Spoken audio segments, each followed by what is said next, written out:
2020. I'm Bob Mackin, publisher of theBreaker.news and host of the theBreaker.news podcast. Welcome to edition number 141. The Breaker is your source for news, opinion, and analysis about British Columbia issues, institutions, and influencers. Later, I'll tell you how you can support The Breaker. On this edition, headlines from the Pacific Rim and Pacific Northwest. The Is It Just Me commentary. The Big Deal feature. 2020 is half over, the year that feels like it's a decade. Listen to highlights from theBreaker.news from the first half of 2020. Plus, I'll award a virtual Nanaimo bar to those making a difference. Now, is it just me?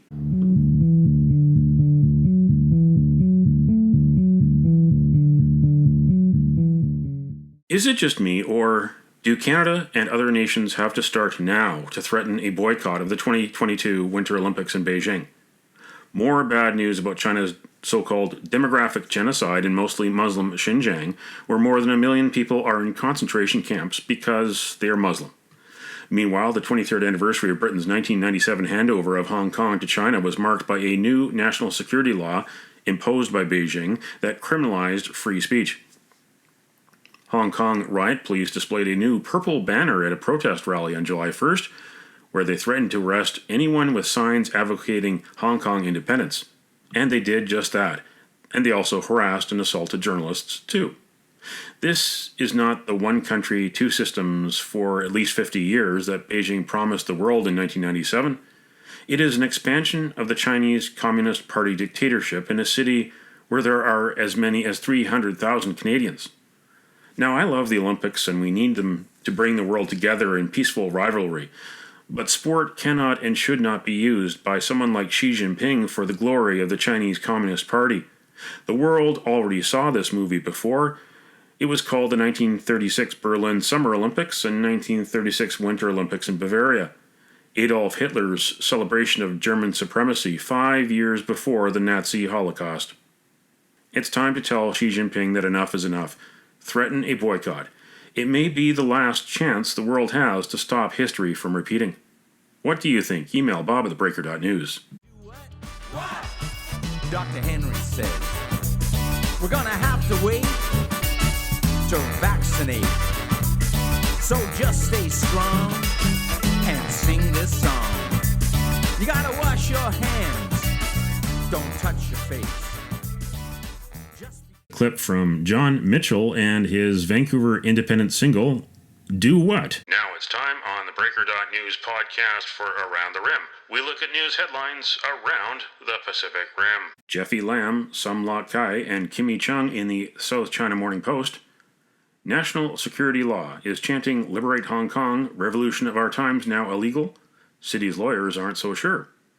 Governments equating protester slogan with call for independence premature as decision lies in the hands of the courts, Bar Association chief says. Legal scholar, pro-establishment heavyweight agree guilt based on chanting alone would be hard to prove. But Hong Kongers have come up with creative new ways to express the slogan overnight. Variations included GFHG, SDGM, the initials of the chant's romanticized Chinese characters, and 363-90242, which shares a similar pronunciation in Cantonese. Kyoto in the Japan Times, Japan's single mothers and female workers hard hit by coronavirus. Based on a labor market survey in April, the employed population of women dropped by 530,000 from the same month the previous year to 29.3 million. The first such downward shift in over 8 years. Overall, unemployment has risen for 3 straight months through May for the first time since it worsened for 6 months in a row from February to July in 2009 in the aftermath of the global financial crisis, according to government data. Matthew Dorn in ABC News Australia. Government powers mean Attorney General will decide if ABC journalist will be prosecuted. In 2017, the ABC published a series of stories, now known as the Afghan Files, detailing serious allegations of misconduct by Australian special forces in Afghanistan. The story was based on leaked classified information, prompting the Defense Department to call in the Australian Federal Police to investigate the source. If, and it is still an if, the Commonwealth Director of Public Prosecutions wants to pursue Mr. Oakes in a criminal court, the Attorney General, Christian Porter, will have to decide whether the charges should be laid. That's Around the Rim on this edition of the Breaker.news podcast.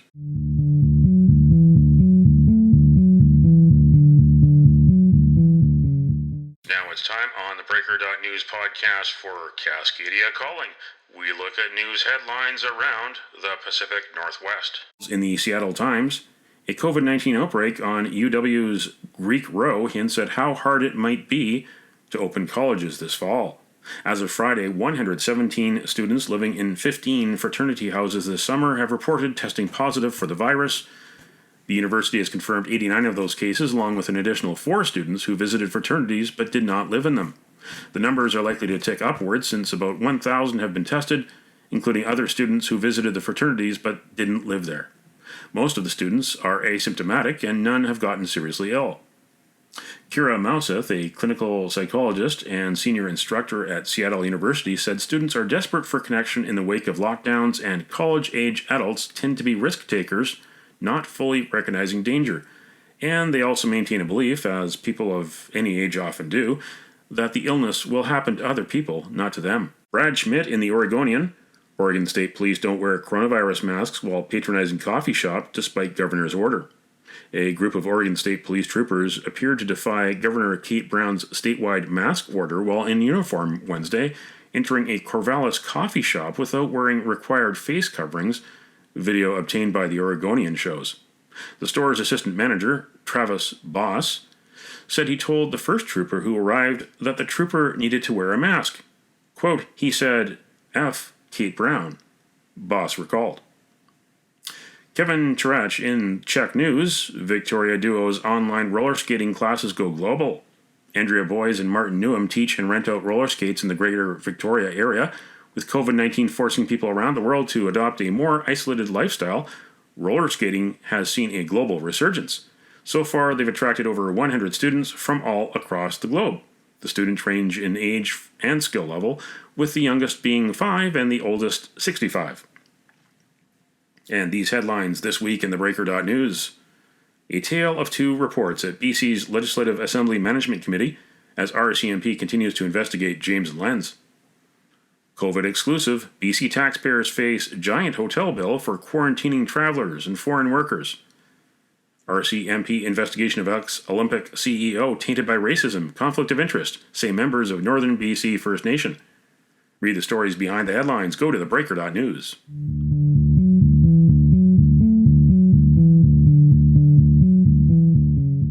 This is the Big Deal feature on the Breaker.news podcast. We made it. Halfway, that is. 2020 is so far the year that feels like a decade. With U.S. and Iran tension to start, then shut down Canada, the coronavirus pandemic, a sudden recession, Black Lives Matter, the road to the U.S. presidential election. On that note, I'm featuring some of the highlights of the first 6 months of the year from past editions of the Breaker.news podcast. Let's start at the beginning, edition number 115, the week of January 5th, 2020. Mario Canseco of Research Co. joined me. He gazed into his crystal ball from BC, British Columbia, to DC, Washington District of Columbia. Will there be an early election in BC? There's not a lot of traction related to Andrew Wilkinson. His numbers aren't really climbing the charts. The Greens do fairly well in some places, but not outside of the island.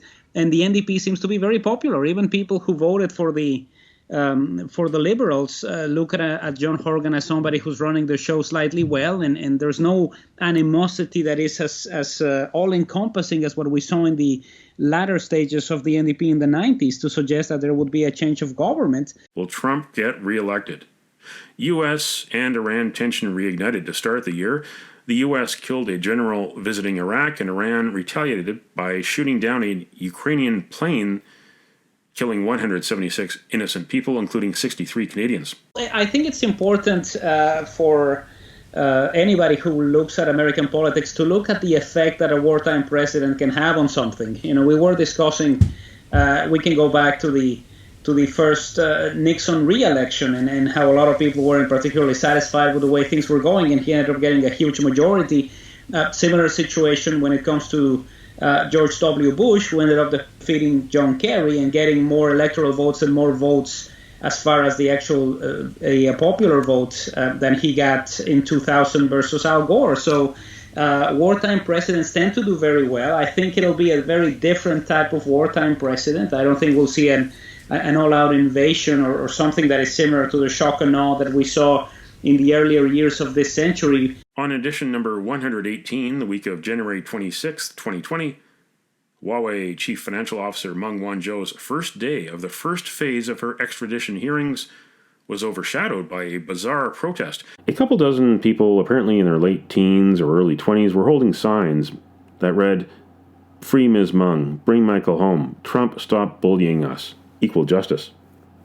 But none of the protesters I talked to really had any knowledge or passion for the cause. What group are you with, and why do you want Ms. Meng freed? We just want equal justice. Equal justice? How's equal justice? Are you aware of the extradition treaty? I'm not aware. You're not aware of the extradition treaty or the facts of the case? No, I'm not. I would have known it was something paid to protest in a real scenario about something that I don't even know about. No, I would have never done that. For Huawei's part, it denied any involvement in the phony protest. At the end of May, Meng eventually lost her first bid to leave Canada when a judge decided that the U.S. fraud charges against her were compatible with Canadian law, a principle known as double criminality. The case continues in August and September. On edition number 122, February 23rd, part of a series marking 10 years since the Vancouver 2010 Winter Olympics. It was supposed to be a celebration of the 10th anniversary of the Vancouver 2010 Winter Olympics. Instead, John Furlong, the 2010 Games CEO, floated a trial balloon. He thinks Vancouver should bid for the 2030 Winter Olympics. He said so on February 20th at the Fairmont Hotel Vancouver to the Greater Vancouver Board of Trade. And Olympic Games, again, could do as it did already once and bring us all together. It could unite our governments, inspire corporate goodwill, and ignite citizen engagement. A non-partisan, all-hands-on-deck focus to go beyond a shining oasis on a hill and become the most livable place on earth. Lack of affordable housing, homelessness, traffic congestion. The 2010 Games were supposed to solve these problems. Simon Fraser University City Program Head Andy Yan joined me on the podcast to ponder the legacy of the Games. It has, I think, a mixed legacy. I think that part of it is really fundamentally how there are still things we still don't know about the full disclosure of what happened to make the Olympics occur, as well as the actual full cost of the Olympics, because it's not only about the layout for things like security and facilities, but the opportunity costs that were involved, the full expenses that were, if you will, subsidized by various levels of government. But I'd be very curious to see what it really costs, say, the city of Vancouver in terms of staffing and opportunity costs. Edition number 124 for the week of March 8th, 2020. The Shutdown Canada protests were a nationwide campaign to shut down highways and railways in sympathy with Wet'suwet'en hereditary chiefs who wanted to stop construction of the Coastal GasLink pipeline in northern BC. The hereditary chiefs reached a truce with the BC and federal governments over their land claim. But protesters tried to shut down the legislature on Throne Speech Day in February, and they returned to set up a protest camp outside the Parliament buildings. Less than a month later, a group met with the BC NDP Indigenous Relations Minister Scott Fraser and interim Green Party leader Adam Olsen. The meeting backfired. The protesters refused to leave, and 5 were eventually arrested by Victoria Police. And he stated that he will not stand with us. He will not exercise his power to ask Coastal GasLink to stand down. And so we are staying here until Coastal GasLink is removed from Wet'suwet'en territories, or we are removed from this building. Pizza's not pipelines. Oh yeah. Let them know. So apparently Vic PD's here. So I should get in this slice. This is great pizza, by the way. I highly recommend. This is from Fresh Slice. Pizza of the Resistance. Definitely shout out to Fresh Slice. Honourable Speaker, there was an agreement that we had a respectful discussion, but there was an agreement and a commitment that they did not honour, that they would leave following the the event. But, Honourable Speaker, I'm deeply disappointed, obviously, that they broke their word. They had articulated in a very powerful way the challenges that they face. And I think that there was definitely a much better understanding going out of that. But I think that it then gets to, the distraction is that they decided to leverage that opportunity. And I think that it, from talking to my colleagues, I think that there's a lot of people that focused on that rather than focused on the good work that they had done. The protest camp packed up the next morning. Ellen Mullen, Chief of Staff for Speaker Dill Plecas. But they certainly weren't expecting what we saw on Wednesday night. I just think it was such a grossly unfair waste of the police time. They did have to call in reinforcements, and I know they did call in members who were not on shift in on overtime just as that support. But like I've previously stated, Bob, everybody has a right to be heard, but everybody also has a right to be protected and feel safe by their police force. And that was taken away in large extent for the people of Victoria last night. Edition number 128 of the theBreaker.news podcast, the week of April 5th, 2020. Then came the pandemic. A once-in-a-century virus spread around the world. The Wuhan coronavirus, which the World Health Organization called COVID-19 after pressure from the Chinese government. In mid-February, Federal Health Minister Patty Hajdu balked at calls to stop travel from China. She was flanked at a news conference in Chinatown by Vancouver Mayor Kennedy Stewart and BC Health Minister Adrian Dix. Hajdu complimented the People's Republic of China and said Canada was not going to close its borders. I understand that there's some voices that would say that we should shut down the border to China. But I would say that Canada is following expert advice from the World Health Organization and working closely with allied partners like France and the UK and Germany, who have decided to take a different approach than the approach that the Australians and Americans have taken for a whole bunch of reasons. First being that it's much easier to support people from a region that's experienced such an outbreak if we know that where they're coming from. And the evidence says that when you shut down a border like that, it gets much harder to actually detect where people are coming from because people are determined to get into a country or return home, and they will find alternative routes to do so. Secondly, the long-term implications of shutting down borders is one, they're not very effective in controlling disease, as in fact, they're not effective at all. And secondly, they actually long-term can create a greater risk to global public health. And here's why. China has been very open. Now, some will say, were they open enough and how fast were they open? But what we know is that within a week or so, they were letting the World Health Organization and therefore all of the partner countries know that they had an outbreak on their hand. And more than that, they were sharing the sequence of the virus, which was really important to other countries like Canada to be able to have the evidence to do the investigation and the testing in Canada. Imagine now if countries were to suspect that if they had an outbreak, the border would get closed, there would be sanctions economically, and all of a sudden that transparency that the world relies on in order to defeat viruses like coronavirus and protect the health of their citizens. Imagine if, in fact, countries stopped sharing that information. We would, in a global health sense, be in a bit of a pickle, if you will. Top officials from various levels of government had a shaky start after the World Health Organization Pandemic Emergency Declaration on March 11th. On edition number 126, the week of March 22nd, 2020. At first, Vancouver Mayor Kennedy Stewart said he would not declare a state of local emergency in Vancouver. Here is what he said on March 16th to the media. At this point, we don't see a need operationally to declare a state of emergency. You can imagine a number of things happen when you do that. But if we did do it, it would really centralize power in the city, allowing us to take extraordinary measures like, say, for example, procure hotel space, to deliver clothing, to deliver food, to disperse groups of people. So it really is the top level we can go to.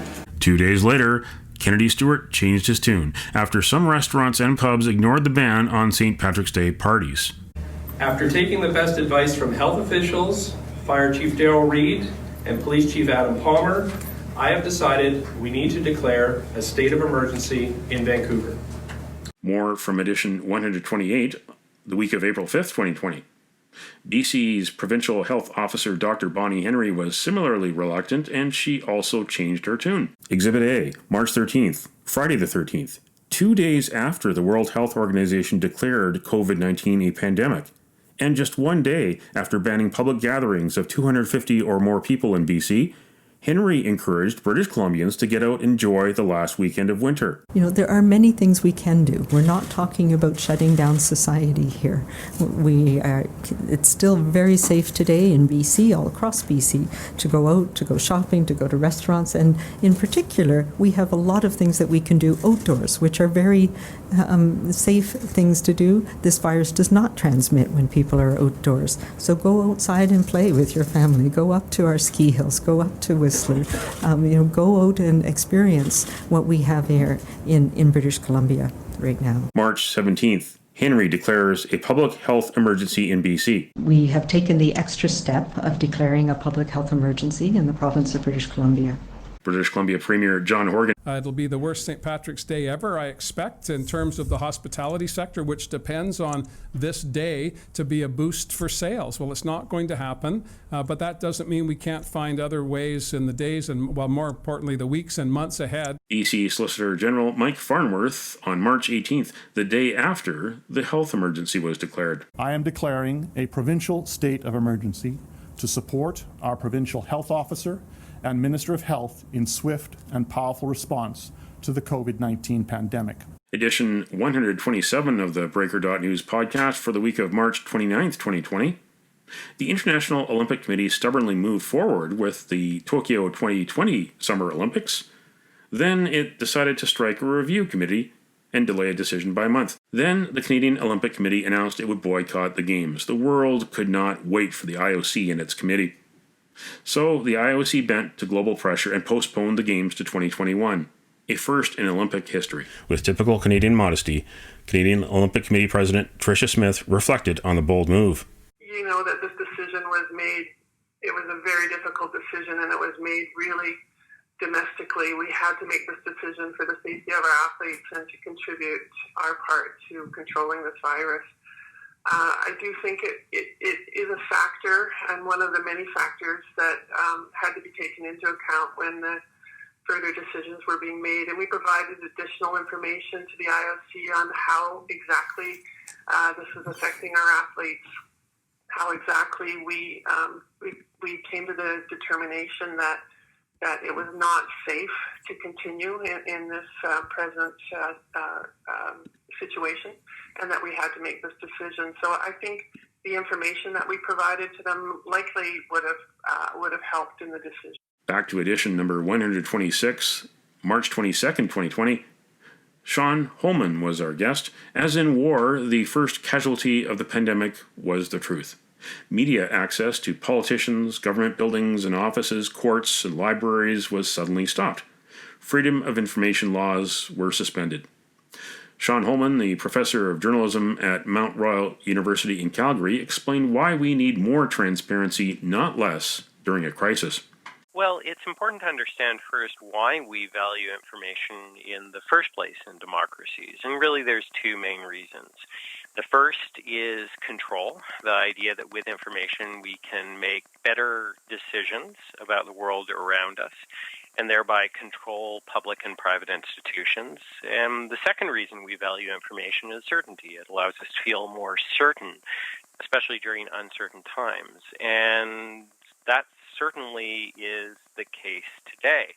So if we think about those two reasons, that's really why we want more information about what exactly is going on when it comes to this particular public health crisis, because we can then better evaluate whether or not public bodies are doing the jobs that they should be doing when it comes to protecting us from disease, when it comes to protecting us from COVID-19, and we can then feel more certain about the fact that that job is actually being done. So transparency is more essential than ever before. British Columbia health officials were not following the World Health Organization's recommendations to fight the virus. Dr. Tedros Adhanom Ghebreyesus. You cannot fight a fire blindfolded. And we cannot stop this pandemic if we don't know who is infected. We have a simple message for all countries: test, test, test. Test every suspected case. Provincial Health Officer Dr. Bonnie Henry. We won't be testing most people. We'll only be testing people who are in hospital or where there's a cluster or where there's an outbreak potential, so that we're able to manage those effectively. Vancouver Coastal Health Chief Medical Officer Dr. Patricia Daly. There is no need to test everybody who might have mild disease. Of course, for anyone who comes to our hospitals with more severe disease, we will do testing. We will test to identify outbreaks, and we will test healthcare workers who provide care to vulnerable people. That is what we call a smart testing strategy. You are not required to identify every case to control the spread of this. The last word goes to a doctor on the front line who is blowing the whistle on BC's lack of testing for coronavirus. Dr. Sean Wormsbecker. But today, really for me, hammered home one of the frustrations that we're seeing as frontline providers. And that's the fact that based on our current resources, we are very much under-testing the population. We're going to be really, lowballing the actual numbers. And I saw several cases today that I have no doubt are positive cases. BC's Health Minister Adrian Dix misled the legislature on March 23rd about testing stats. In the last 2 days over the weekend, approximately 3,500 tests a day. In the last 2 days over the weekend, approximately 3,500 tests a day. The actual coronavirus test numbers in British Columbia: 1,963 on March 21st, 2,036 on March 22nd. Only once has BC approached 3,500 in a single day. That was 3,480 on March 16th. After donating tons of masks and gloves and other PPE to China in early March, Canadian hospitals were suddenly running out. Evidence emerged of China cornering the world market, buying up Canadian supplies for export to China, just as the virus started its spread across Canada. Prime Minister Justin Trudeau faced questions about 2 chartered Canadian jets that came back empty from Shanghai without any PPE. On April 21st, a clearly embarrassed Prime Minister Justin Trudeau reacted to the news revealed by Conservative leader Andrew Scheer. We have... I got more information on the issue around the two planes that landed empty yesterday. One was a Government of Canada charter. The other was chartered by a specific province for one of their orders. There are severe restrictions on the ground in China in terms of how long a plane can actually stay in their airports before having to leave, whether it's full or not. And at the same time, supply lines and truck shipments to the airports are difficult and interrupted by checkpoints and quarantine measures. For the most part, we've been able to navigate through those and ensure that Canada has received the equipment that it needs, but these two airplanes were forced to take off empty. In BC, reporters challenged Dr. Bonnie Henry on why she was hiding information about the spread of the virus in BC communities, while other provinces and states were providing anonymized information about cases in their communities. You've been asked many times why you're not identifying communities in which COVID-19 patients are located, and I can recite from memory your answers, those being privacy reasons, you don't want to discourage people from coming forward, et cetera, et cetera. Now, you've also said all of your decisions are based on the best available evidence. So can you tell me on which evidence this non-disclosure policy is based? And if I may, Minister Dix, the governments of Alberta, Ontario, and Quebec all report cases at the community level. Will you reconsider this policy? Thank you. Yeah. So this is not a non-disclosure policy. This is how we do business in terms of public health. For the record, the Oxford Dictionary defines non-disclosure as the fact or practice of not making information known. And Oxford also defines policy as a course or principle of action adopted or proposed by an organization or individual. Elsewhere, edition number 132 of the Breaker.news podcast on May 3rd, 2020. Meanwhile, what was going on in Surrey, British Columbia's second biggest city? The Breaker.news revealed that Mayor Doug McCallum and Councillor Alison Patton, both of the Safe Surrey Coalition, had a personal and a business relationship. Former Surrey Mayor Bob Bowes was on the podcast, and he said that Patton and McCallum need to set the record straight about their apparent conflict of interest. That relationship, they be very transparent about it. If they have a relationship, that's their business, but their conduct in office can't be judged properly without understanding what their relationships are. Are they acting independently in terms of discharge of their public responsibilities, or are their decisions compromised by relationship?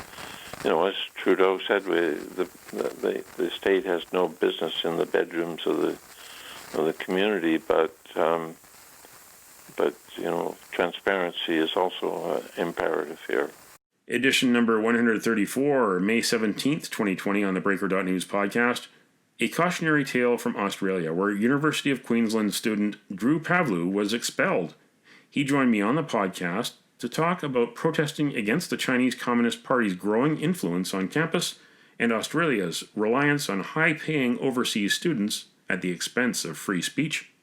They've been prepared to sell out democratic values, some of the most important values we hold dear in Australia, simply for private, personal, economic gain. It's a process of elite capture, and the Chinese Communist Party has really perfected it over the past few decades, and we're now seeing it in action. And Australia is really the canary in the coal mine when it comes to this type of thing. Unfortunately, we're going to be seeing it all across, I guess, democracies into the future. We'll see it in Canada, we'll see it in the United States, we'll see it in New Zealand, we'll see it everywhere, really. We'll see it in the European Union and Great Britain. It's a process of elite capture. The Chinese Communist Party has perfected it over decades. And now we are waking up to it, but it seems like we are waking up to it far too late. And that's really the really horrifying and terrifying thing. And we are now really forced to reckon with the fact that we've basically, we've been sleepwalking the past 30 years. We knew this government, Tiananmen occurred in 1989. We knew what this government was like then. That was the true face of this government, rolling over students with tanks, crushing their legs and their bodies beneath tank machinery. That was the true face of this government. The world learned it in 1989, and yet we've somehow been sleepwalking for 30 years. And finally, edition number 137 on June 7th, 2020. The Breaker.news podcast dedicated the edition to the memory of Dermot Travis. Integrity BC's Dermot Travis, a watchdog whose voice became the most important in the post-Olympic BC, died of liver and heart illness on June 1st. If you don't want to answer questions from the public, then don't run for public office. The same types of documents that you might want to access through freedom of information related to any type of financial transaction in any other part of government should apply to the legislature as well. A one-off backroom special deal for the government of China, a country with one of the most deplorable human rights records in the world, being allowed to wine and dine our elected officials across British Columbia, and certainly they spare no expense. Sean Holman is professor of journalism at Mount Royal University in Calgary. Dermot meant accountability for British Columbia. Vancouver's Wayne Crooks is the founder of Integrity BC. Dermot focused upon the environment, human rights, integrity in government. His lasting legacy in British Columbia is the electoral finance reform. Those are some of the highlights of the first half of 2020 from the Breaker.news podcast. Let's hope the second half of the year is better and brighter for everyone.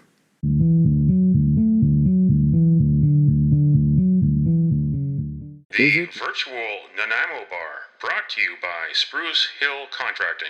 Every week we end the Breaker.news podcast on a tasty note by awarding the goodness of a virtual Nanaimo Bar to a person or group that is making a difference. A virtual version of the province's favorite dessert bar goes this week to the emergency workers of British Columbia, those on the front lines of natural disasters. Right now it's flood season in British Columbia, and it could very well be forest fire season quickly too. You can nominate someone for a virtual Nanaimo Bar. Send me an email to bob@theBreaker.news. Spruce Hill Contracting, custom homes and renovations. Find more information at sprucehill.ca.